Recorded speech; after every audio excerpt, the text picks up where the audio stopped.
Stay alone until you master yourself is not a call to isolation, but a declaration of inner sovereignty.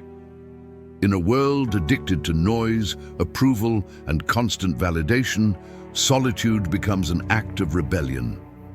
Most people rush into connections to escape their own thoughts, to drown uncertainty and distractions, to borrow identities instead of forging one.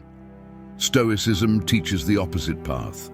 Before you seek companionship, authority, or admiration, you must first confront the chaos within. Solitude strips away masks, excuses, and borrowed beliefs. It exposes impatience, fear, pride, and weakness without mercy. Yet, inside that silence lies power. When you are alone, no applause guides you, no criticism controls you, and no external force defines your worth. You begin to hear your own mind clearly, to train discipline, to sharpen judgment, to command emotion instead of being ruled by it. The Stoics understood that a person who cannot stand alone will always kneel to circumstances. Mastery is forged in quiet hours, unseen battles, and disciplined reflection. Stay alone long enough to become unshakable. Then, when you step back into the world, you will not seek completion from others, because you will already be whole. This journey demands courage, because facing yourself without escape feels uncomfortable, even frightening. However, that discomfort is the training ground of strength. Alone, you learn restraint, clarity, patience, and purpose, transforming solitude into a forge where character is refined and freedom is earned. Lesson 1. Solitude as the training ground of self-command. Solitude is the first discipline required for inner authority. When external voices disappear, the mind reveals its true condition.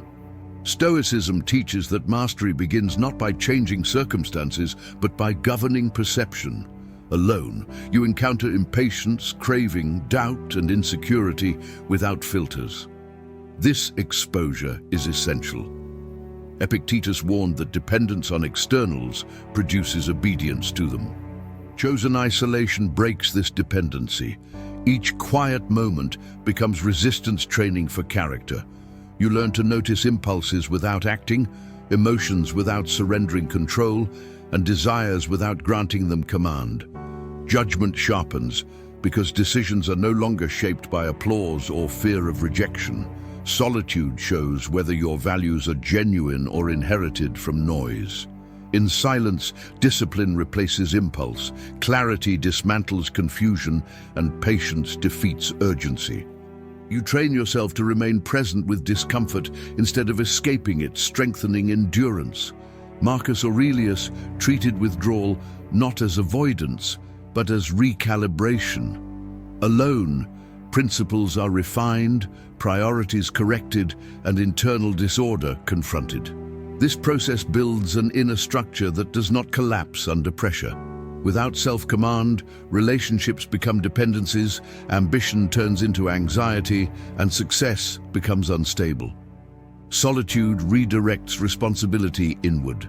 There is no audience to impress, no opponent to blame, no model to imitate. You either lead yourself or remain divided. Mastering this stage creates stability, immune to external chaos. Only one who governs their inner state can engage the world without being ruled by it. Lesson 2. Separation builds identity before attachment. Staying alone teaches you who you are before the world tells you who to be.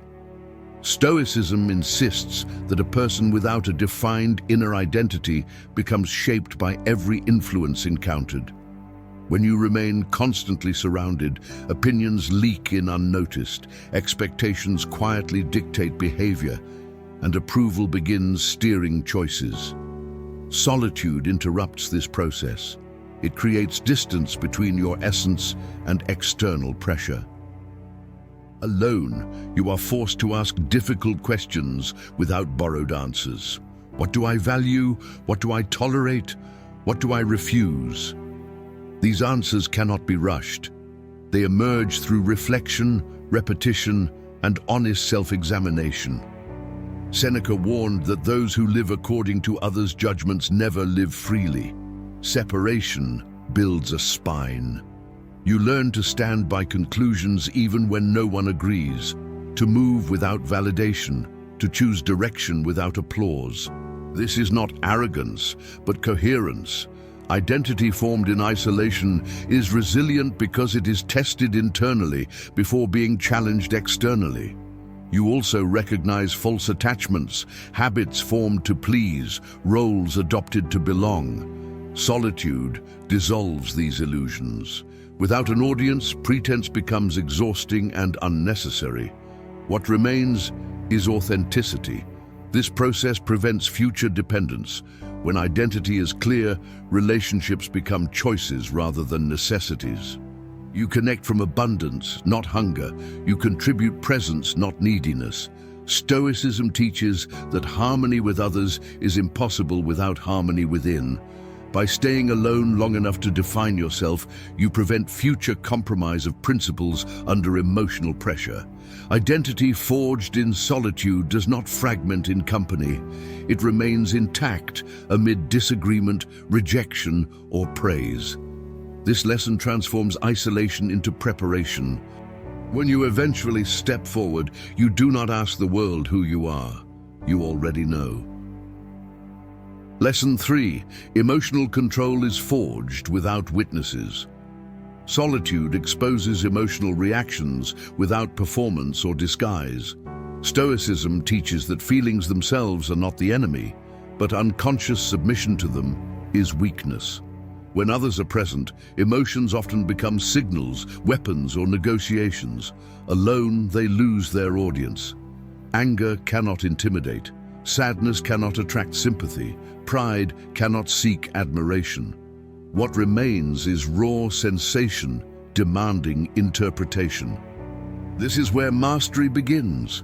In isolation, you observe how emotions arise, peak, and dissolve when not fed by attention. You learn that impulses are temporary, not commands. Seneca emphasized that suffering multiplies when judgment exaggerates it. Solitude trains the ability to pause before labeling experience as unbearable, unfair, or catastrophic. You develop emotional distance without suppression. Fear becomes information, not paralysis. Desire becomes a suggestion, not an order. Loneliness itself becomes a teacher, revealing unmet needs and unhealthy dependencies. Instead of escaping discomfort through distraction or people, you sit with it, gaining tolerance and insight.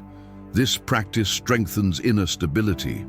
When emotional storms arrive later in relationships, conflict, or loss, they feel familiar rather than overwhelming. You have already faced them privately. Emotional control formed alone is authentic because it is not motivated by appearance. There is no reward for calm, no punishment for vulnerability. You regulate yourself because you choose sovereignty. Marcus Aurelius wrote that inner peace depends on how we respond, not what happens. Solitude gives you uninterrupted space to practice that response. Over time, reactions slow, clarity increases, and resilience becomes instinctive. You stop being dragged by mood shifts and begin directing energy intentionally. This lesson prevents emotional dependence on others for comfort, validation, or regulation. When emotions are mastered internally, relationships become balanced exchanges rather than emotional crutches. You engage with others from composure, not volatility. Emotional control earned in solitude remains intact under pressure. It does not collapse when challenged, ignored, or misunderstood. This is strength unseen, yet unbreakable. Lesson 4. Solitude reveals purpose without distraction. Purpose cannot be discovered in constant movement. Stoicism teaches that direction emerges from clarity, and clarity requires stillness. When surrounded by noise, urgency replaces intention, and reaction substitutes choice. Solitude removes distraction and exposes how much energy is wasted chasing what is irrelevant. Alone, you confront the uncomfortable truth of where your time goes, what your actions build, and whether your path aligns with reason. There is no crowd to follow, no trend to justify drift. This silence forces alignment between values and behavior.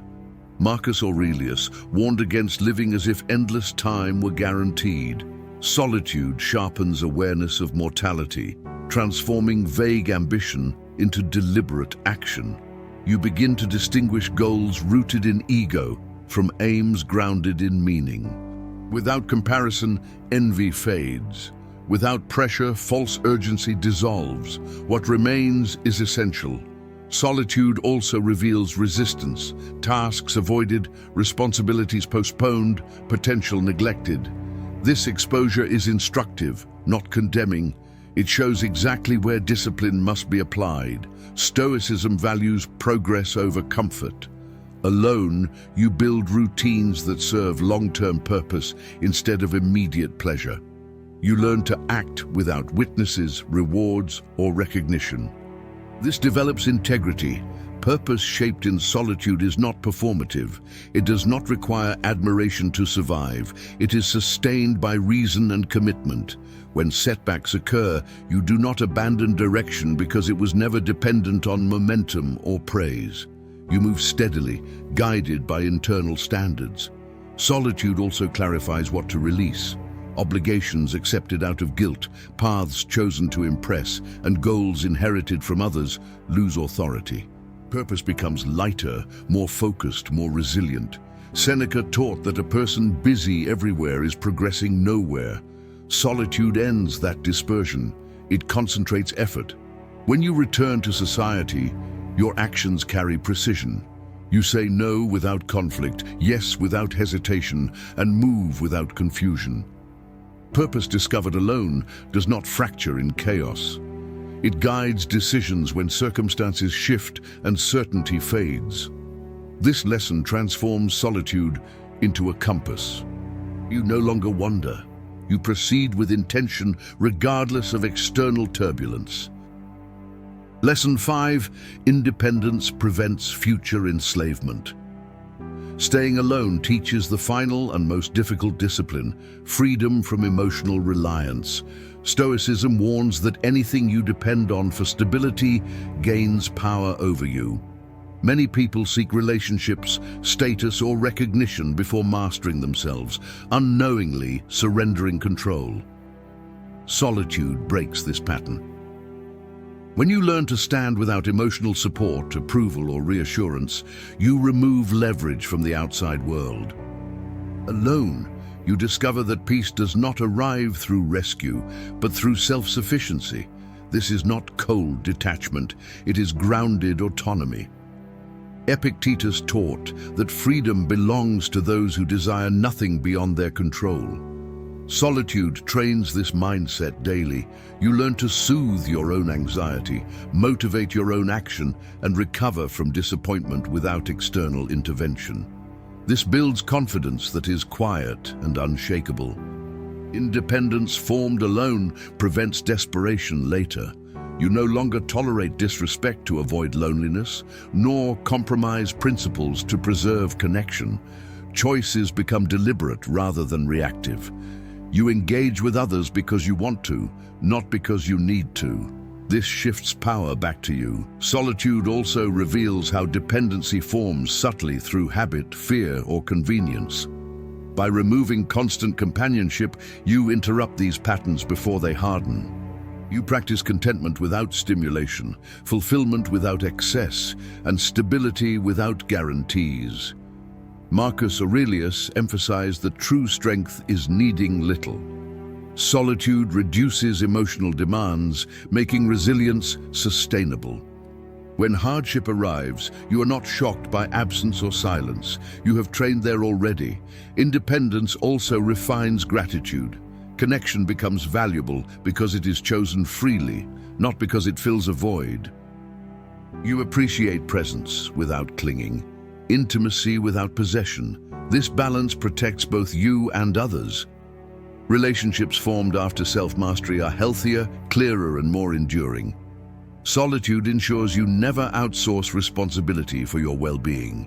You remain accountable for your mindset, actions, and direction. This lesson completes the Stoic path of self-rule.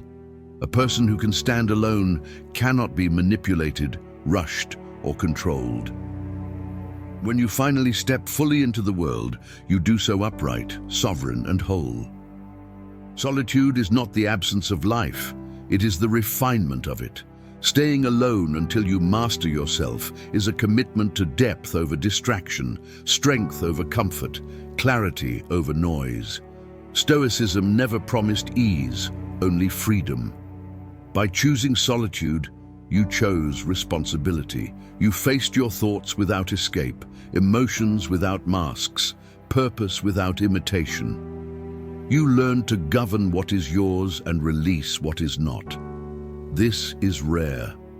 Most people search outward for relief, identity, and meaning, never realizing that dependence weakens whatever it touches. You did the opposite. You built a foundation before inviting others onto it. That foundation is discipline, self-knowledge, emotional regulation, purpose, and independence. These qualities cannot be borrowed, gifted, or rushed. They are earned quietly. When mastery comes first, connection becomes healthy instead of consuming. You no longer ask others to complete you, stabilize you, or validate you. You arrive whole. This is the Stoic ideal, a person aligned with reason, unshaken by circumstance, grounded in inner order. Solitude was not a punishment, it was preparation. Now, whether you walk alone or among many, your center remains intact. You are no longer driven by fear of being alone because you have already conquered it. That victory cannot be taken from you. If this message resonated, reflect on where solitude could strengthen your life. Share your thoughts in the comments and let others know what mastery means to you.